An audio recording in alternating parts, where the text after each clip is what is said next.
everybody, Coach Scott here, and a couple weeks ago or so I've sent out a video about getting into the end zone, about setting your dreams and setting your goals up and then getting into the end zone, not just falling a yard short. And so I got so many comments and so many private messages about, Coach, how do I get started? I mean, I've got some dreams, I have a vision in me, but I just don't know where to start. So let me go through this quickly and give you a couple tips here on how to get started on your dream. Number one, you have to say yes to yourself. You have to give yourself permission. You don't have to wait for permission. You don't have to wait for somebody to approve of your dream, because if you have a dream or a vision that has been placed inside your heart, then that dream or vision belongs to you, and only you can see it through. Only you can believe in it. So say yes to yourself, number one. Number two, you have to acknowledge that your fears, and you have to go through them. Most of the time, people will not reach their goals and their dreams, and they'll never take that first step because of fears. And let me tell you something real quick. You have to acknowledge that they're going to exist. Things are going to pop up and they're not going to work out always as you plan. But that's not enough to stop you from your goals, and it certainly should never be enough to keep you from starting. Number three, you have to take small, manageable steps, and you have to do this daily.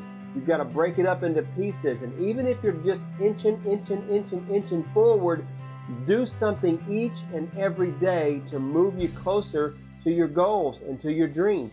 Number four, and this is very, very important, you have to learn to turn off the inner conversation.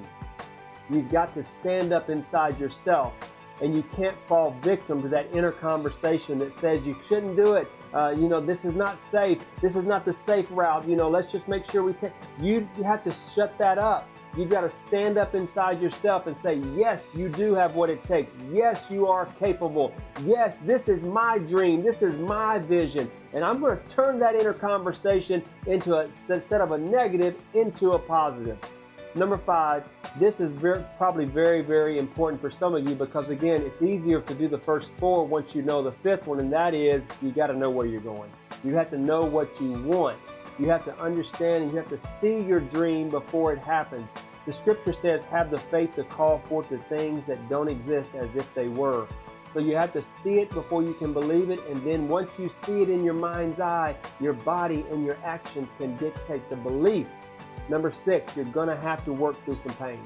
Pain is a part of life. Pain is a part of growth, and without it, you're never going to be able to expand yourself. So don't hide under a rock or in a cave, because it doesn't matter, because life is about pain.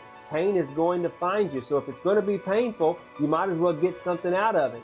So work through the pain. And then finally, number seven, the dream is free, but the grind takes time. And so you have to be patient with yourself. Nobody starts off as an expert. Nobody wakes up great. If it's worth trying, it's worth trying poorly until you become an expert at it and become good at what your dream is. So continue to work on yourself, continue to develop yourself, continue to grow a larger image of who you are and what possibilities exist within inside of you. So you guys can do it. I believe and declare that this is going to be your best year ever. Keep your foot on the gas. God bless you guys. We'll see you soon.